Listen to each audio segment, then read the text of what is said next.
goes. Okay, well, hello everyone. Welcome to another edition of 1+1, your place for inconvenient truth-telling and myth-busting. This is another one of our all things Eastern European affairs and Eastern European history. And who better to have on than, who better to have on than Małgorzata Kulbaczewska-Figat. Did I get that right, Malgorzata? Yes, exactly. Fantastic. Congratulations. Who is a Polish independent journalist and a political scientist of the Barricade, which is a pan-Eastern European left-wing news outlet that offers a critical left perspective, and contributor to Transform Europe Network and co-host of one of their programs, Crossborder Talks podcast. So first of all, Malgorzata, thank you so much for coming back on the program under such short notice. I really appreciate it. Thank you for having me again.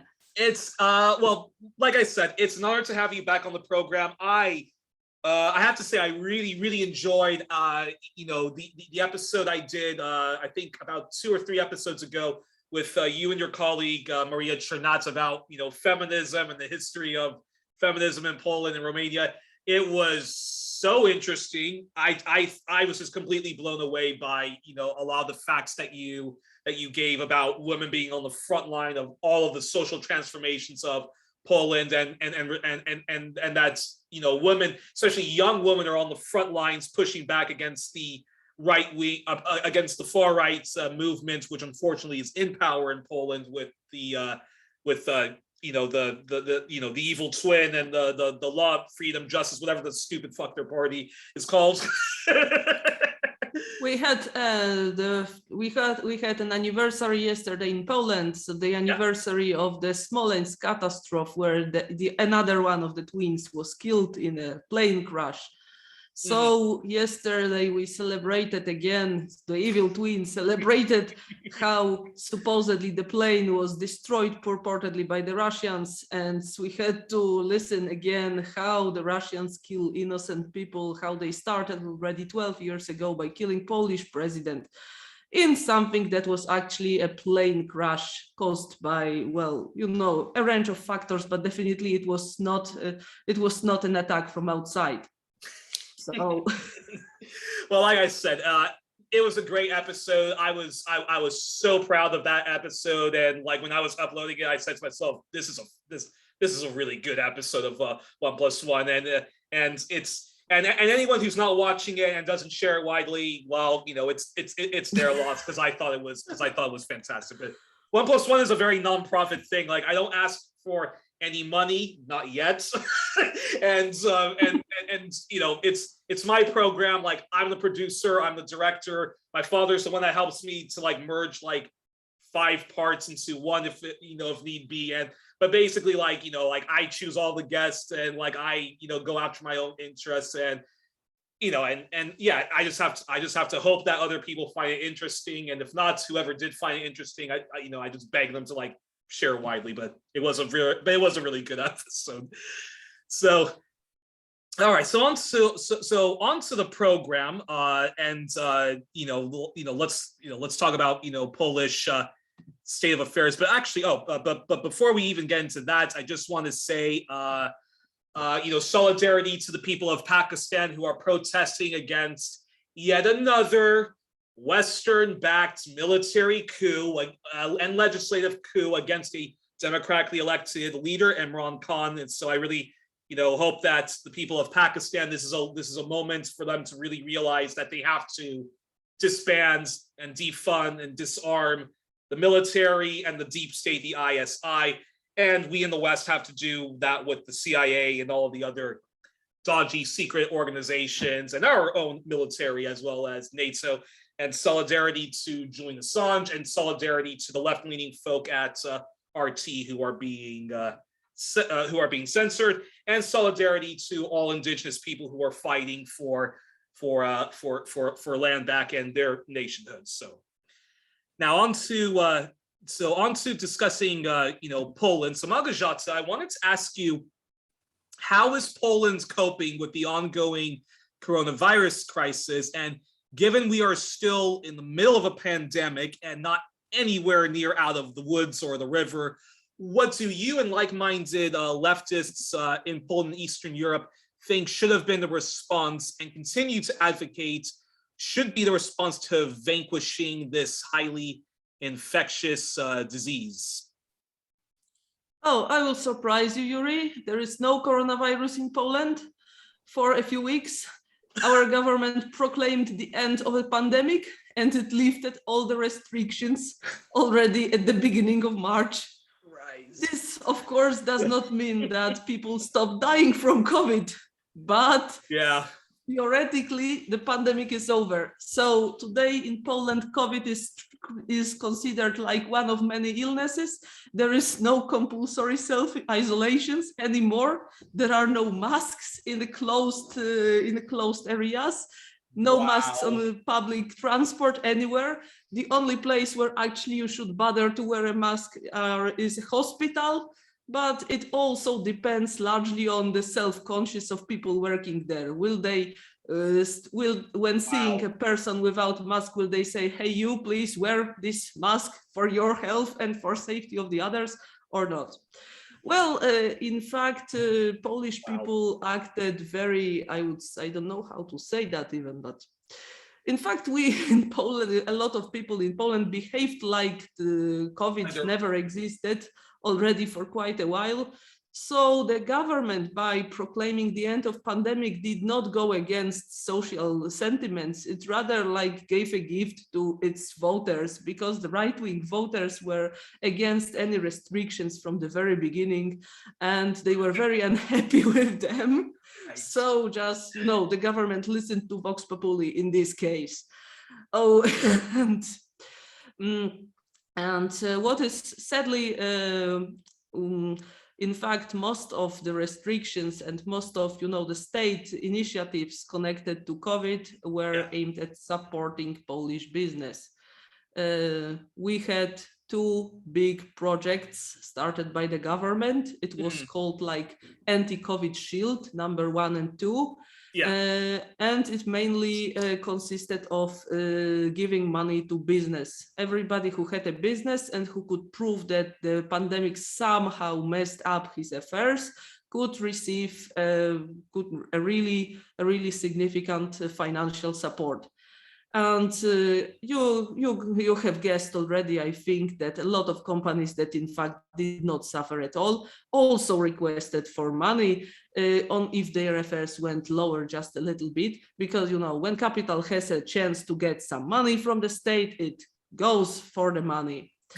Yes. Of course, as you can also imagine. They're always against government unless government helps out, the influencers. Yes. Of course, as you can also imagine, there were no similar measures aimed at helping the working people, students, whatever. We have Polish students, I mean, those, even the smallest ones, struggled with online educations for nearly all the time of the pandemic. And the government even didn't do absolutely anything to help schools to adapt to this new situation. So the teachers had to buy computers for themselves from their own money. They had to cover the higher energy bills with their own money. And if a student, if a child did not have his own computer to participate in this online education, he or she simply, fell off the system.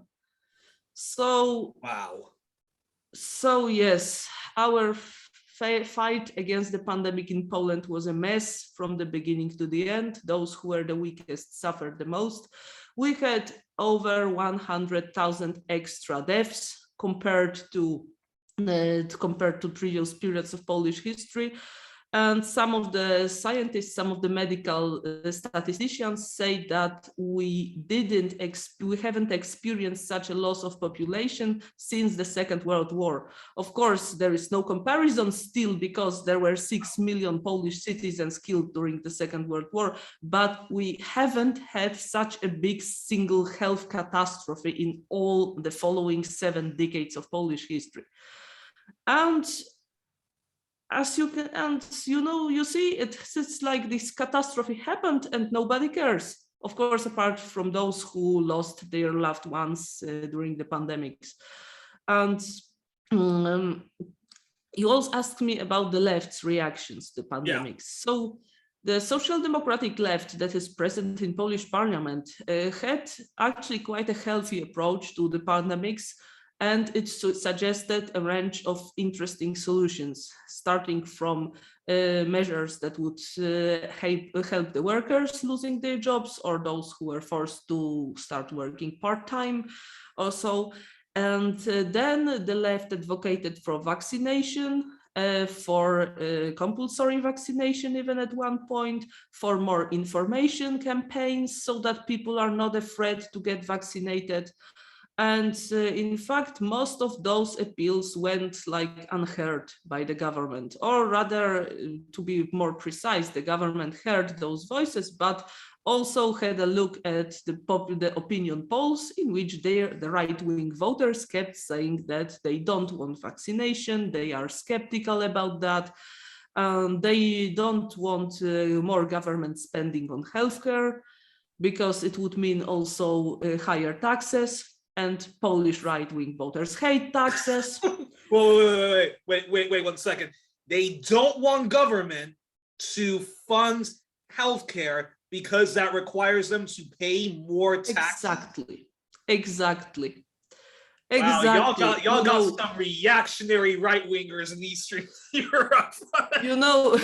During the pandemic, we even had a protest by the healthcare workers. Doctors, nurses, and everybody who works in the public healthcare system. They set a tent town in the center of Warsaw, capital of Poland, and they appealed to the prime minister to boost spending on healthcare. And absolutely nobody listened to them in the government. They were kind of invited to some negotiations that lasted, they had a few meetings. The meetings were absolutely fruitless. And in the end, these people went back to working in our underfunded hospitals because they felt it was their responsibility to be with patients and not to protest. And as far as healthcare spending is considered, I think I could give you one more detail about this debate we had on healthcare spending. Mm-hmm. There was actually one moment during the pandemic when the government said that that the Polish health service is so underfunded that we need to raise taxes just a little bit, just a little bit, like a few, like 100 zlotys per year. That is about 20 euros per year more. Yeah. And the reactions in liberal mass media were so hysteric that the government wants to take away the money from hardworking people and that it is a tragedy. And of course, in the end, our government went back to usual reactionary positions. So no more money for healthcare and no higher taxes. Actually, we are this year, the government decided to slash the taxes. So we had 19%, the basic, we had the 19% tax, and now we will have 12%. So it means even less money, for all the public services. And these are the measures taken in the middle of the pandemic. So we are on a good way to the neoliberal zero state, which is basically, I don't know, which is basically works for nobody. Wow, that's shocking. But it's more shocking because it's funny because I had a question I wanted to ask you about education. But before we get into that, I was always under the impression that that the right wing, apart from a few crazy, libertarians, what they call market fundamentalists. But you talk to a right winger in Britain, or a right winger in Australia, or a right winger in Canada, even and especially ones in France, they'll say to you, "Oh no, I don't believe in privatizing healthcare. Healthcare, that should be free for everyone." But I do think that we should introduce some market solutions to inadequacy and stuff like that. But to hear that people are angry about their taxes going up to help out underfunded hospitals in the middle of a pandemic. That's the whole that is so right wing. I can't have a conversation with a person like that because they are just way too much in cloud cuckoo land. That's madness. And to add to this madness, I could also add that the pandemic in Poland showed that private healthcare is absolutely useless when a real health disaster appears, because the private healthcare centers basically closed down at the beginning of the pandemics. They even stopped offering other services, basic health services, because they were afraid that somebody infected with COVID appears and they would have to close the place. So everybody should have learned from this experience that private healthcare is no solution. But no, Poles still believe that if you are rich, then you will get all the treatments on the free market. So it is very sad that we hadn't learned from experience. Perhaps the young generation learned a little bit more, but you know, the majority of Polish voters did not.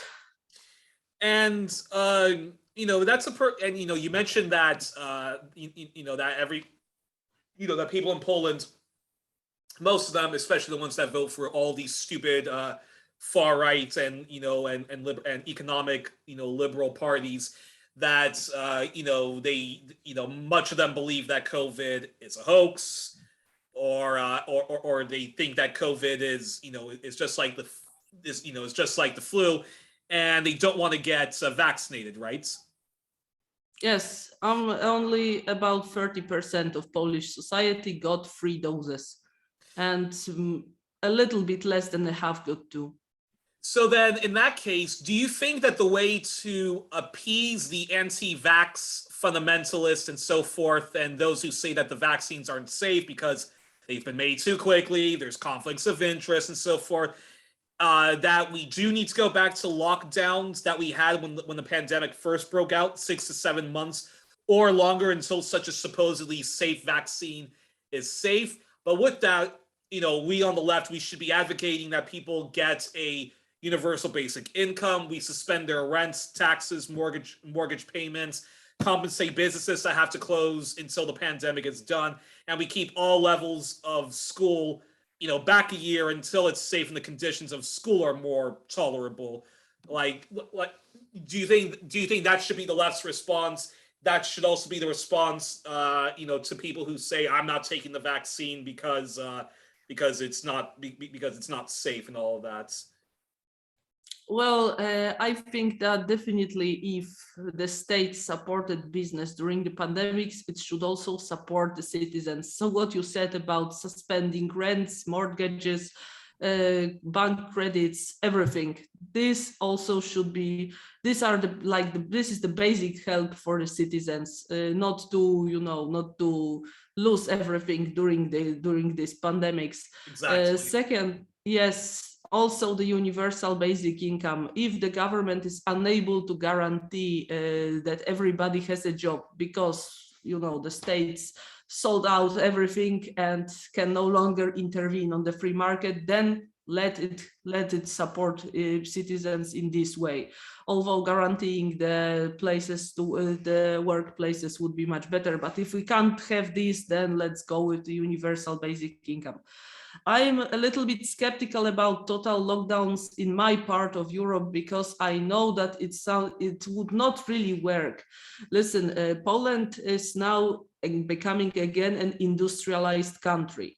Because the big factories from the West are being relocated to Poland. Actually, we are, together with Lithuania and Bulgaria, we are on the very top of the countries to which the big industry is going back.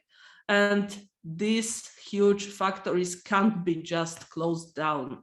Even during the first lockdown in Poland, quite a hard lockdown that we had in March, like 2 years ago exactly, these big factories did work all the time.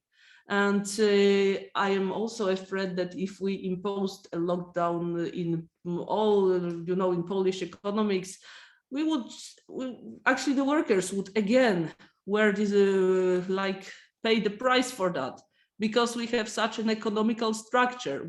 For the previous 2 decades, we promoted our liberal state promoted basically two ways of running a business: either small family companies that died off during the pandemic, or this big foreign capital that holds in the factories in Poland. So, if we just lock down everything, then we will have thousands, millions of jobless people in Poland, a social catastrophe with which my state would not deal. I'm sure it would not deal with that. And this, I think it refers not only to Poland, but also to our Eastern European neighbors. Yes, because the scheme is basically the same everywhere since the transformation. What I would opt for is rather a German system where testing and vaccination and testing was really strongly required, where you needed to show you still need to show the vaccination proof everywhere you go. And on the other hand, the state offers free COVID testing, so that if you are reluctant towards the vaccination for some reason, you can test yourself often enough not to be eliminated from the social life, so that you have the time to think perhaps the vaccine is a good idea. Because that you mentioned the anti-vaxxers. A lot of people, there are of course these anti-vaxxer fundamentalists who spread all kinds of theory that I am even scared to quote, but you must know there are thousands of confused people who just don't know what to think about all that, especially in the countries like mine, where the Polish president was able to at one point of the pandemic, he said, well, I am not a fan of vaccinations, needles, all this medical stuff. I don't know if I get vaccinated. So, if you are a citizen and if you see a president saying something like this, what can you think? Yeah. Well, Donald Trump was, was booed by his anti-vax crowd because he didn't do anything to say to his far-right movement, guys, COVID is a very real thing. So don't worry, I'm going to bail you guys out. And when the vaccine is done, just go get vaccinated, and I'll pay for the hospital bills. He didn't do that. He didn't dispel it. He allowed COVID to become this thing where if you believe in vaccination, you're a Joe Biden cult follower and a communist. And basically, if you're a Republican in America nowadays, you're basically an anti-vax fundamentalist. But there are also anti-vaxxers on the on the left, and I do even have some comrades of mine who are they would hate it if I classified them as COVID minimalists. It's just like the flu, or COVID denialists, but I don't know where to. But just for the sake of argument, I am going to put them in that category, because the dumbasses of Canada, the freedom dumbass truckers who protested against vaccine mandates and and no to lockdowns and no to hospital masks. They were far right. I mean basically they were far right, and those on the left who supported them were well, I don't know, they were just stupid and completely overlooked the fact that they were far right. So it's I don't know how to try to convince people that COVID is a very real thing, but because when they do, because when I do ask them, okay, so you don't trust the vaccine, well then don't we have to go back into lockdowns? And if you're a leftist, that's why we advocate for UBI, compensating people, suspending people's rents, taxes, mortgages, and so forth. But then they start to give me all sorts of stuff about herd immunity, and we can live with the virus, we can let the virus let rip, and all sorts of stuff like that. So yeah.